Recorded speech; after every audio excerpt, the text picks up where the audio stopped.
আচ্ছা বিজেপি শাসনকালত আটাইতকৈ যদি বেছি দুৰ্নীতি হৈছে এইখনটো দুৰ্নীতিমুক্ত চৰকাৰ বুলি কয়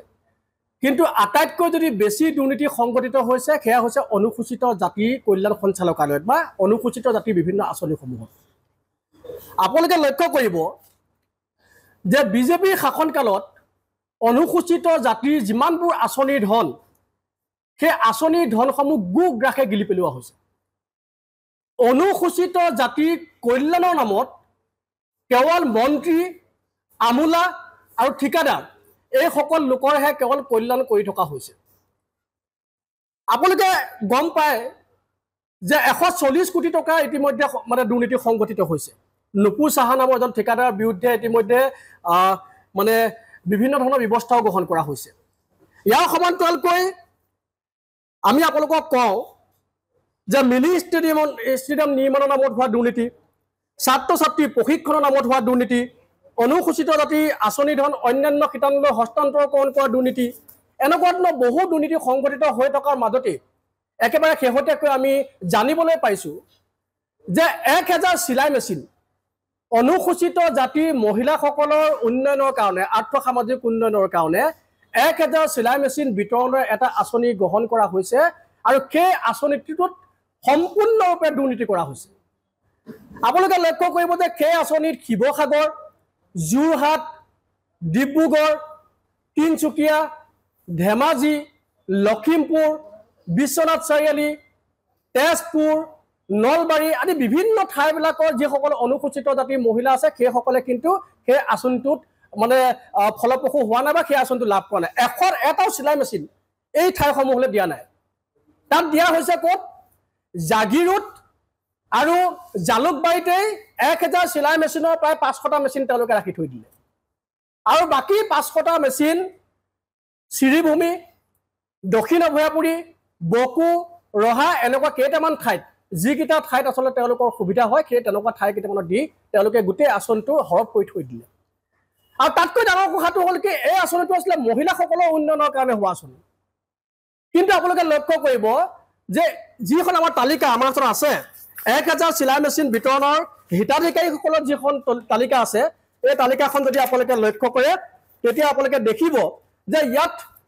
বহুজন কিন্তু পুৰুষেও এই আঁচনি পাবলৈ সক্ষম হৈছে তাৰমানে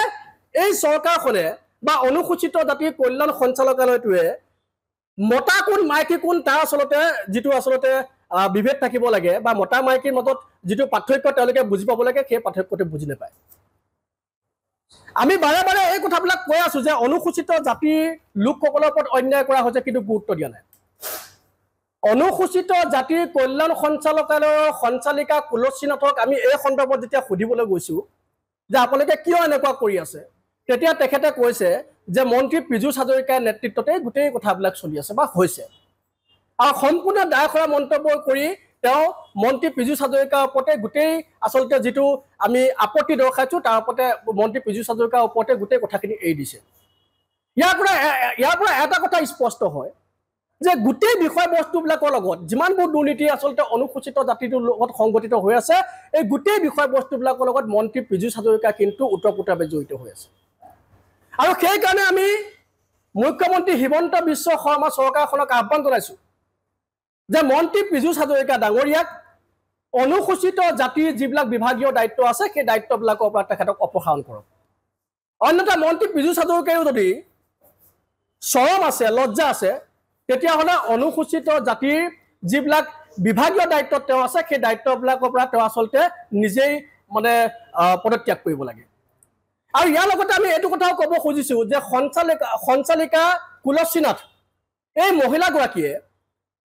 সমগ্ৰ অনুসূচিত জাতিৰ যিবিলাক আঁচনিবিলাকৰ যি দুৰ্নীতি সংঘটিত কৰি আছে তেওঁৰ নেতৃত্বত এই মহিলাগৰাকীক আটক কৰিব লাগে গ্ৰেপ্তাৰ কৰিব লাগে আৰু এই দুৰ্নীতিবিলাকৰ এক উচিত তদন্ত কৰিব লাগে অনুসূচিত জাতি ছাত্ৰ সন্থাই বাৰে বাৰে এই দুৰ্নীতিবিলাকৰ বিৰুদ্ধে আন্দোলন কৰি আহিছো কিন্তু হিমন্ত বিশ্ব শৰ্মা চৰকাৰখনে এইবিলাকৰ ওপৰত গুৰুত্ব দিয়া নাই তাৰ পাছতে আমি যদি কওঁ চিলাই মেচিনৰ আচলতে যিটো বাজেট তেওঁলোকে নিৰ্ধাৰণ কৰিছে এটা চিলাই মেচিন তেওঁলোকে যিবিলাক চিলাই মেচিন আচলতে বিতৰণ কৰিব এটা চিলাই মেচিনৰ দাম হৈছে 6000ৰ পৰা 10000 টকাৰ ভিতৰত কিন্তু মূল্য নিৰ্ধাৰণ কৰিছে 20000 মহিলাক দিবলগীয়া আঁচনি দিছে পুৰুষক আৰু তেওঁলোকে কৰিছে কি উজনি অসমৰ ঠাইবিলাকলৈ এই আঁচনিবিলাক তেওঁলোকে দিয়া নাই আৰু গোটেই আঁচনিবিলাক তেওঁলোকৰ কেৱল ভোট বেংকৰ বা ভোটৰ কাৰণে ব্যক্তিগত স্বাৰ্থৰ কাৰণে নিজৰ মুনাফাৰ কাৰণে গোটেই আঁচনিবিলাক তেওঁলোকে ৰাখি থৈ দিছে আকৌ দেখিলো যে ৩২খনকৈ এচি গাড়ী ৩২খনকৈ এচি গাড়ী আৰ্থ-সামাজিক উন্নয়নৰ কাৰণে দিয়া হৈছে সাফাই কৰ্মীসকলক অনুসূচিত জাতিৰ অন্যতম এক মানে সাবকাষ্ট বা উপজাতি সাফাই কৰ্মীসকলৰ কাৰণে যি ৩২খন এচি গাড়ী দিয়া হৈছে এই এচি গাড়ীখনৰ লিষ্টখন যেতিয়া চাওঁ নহয় আমাৰ আসলতে আচৰিত হ'বলগীয়া এটা বিষয় আমাৰ মাজত আহি পৰিছে কাৰণ যিখন সাফাই কৰ্মী আয়োগ আছে আসাম ষ্টেট মানে যিখন আয়োগ আছে অসম ৰাজ্যিকৰ সেই আয়োগৰ যিসকল আসলতে বিষয়ববীয়া সেই বিষয়ববীয়াসকলৰ পৰিয়ালৰ মানুহকে সেই ৩২খন গাড়ী দি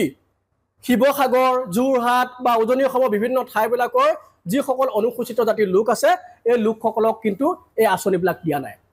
সমগ্ৰ বিষয়বস্তুৰ পৰা এটা কথা স্পষ্ট যে উজনি অসমত থকা যিসকল অনুসূচিত জাতিৰ লোক এই অনুসূচিত জাতিৰ লোকসকলক এই চৰকাৰখনে চৰম প্ৰতাৰণা কৰিছে ইতিমধ্যে সমষ্টি পুনৰ নিৰ্ধাৰণত সেই কথাটো তেওঁলোকে স্পষ্টভাৱে প্ৰকাশ কৰিছে আৰু শেহতীয়াকৈ যিবিলাক আঁচনি সন্দৰ্ভত যিবোৰ দুৰ্নীতি সেই দুৰ্নীতিবিলাকে এই কথাটো স্পষ্ট কৰিছে কেৱল কেইটামান ঠাই যিবিলাক ঠাইত তেওঁলোকে এই আঁচনিসমূহ ভোট বেংক হিচাপে ব্যৱহাৰ কৰিব পাৰে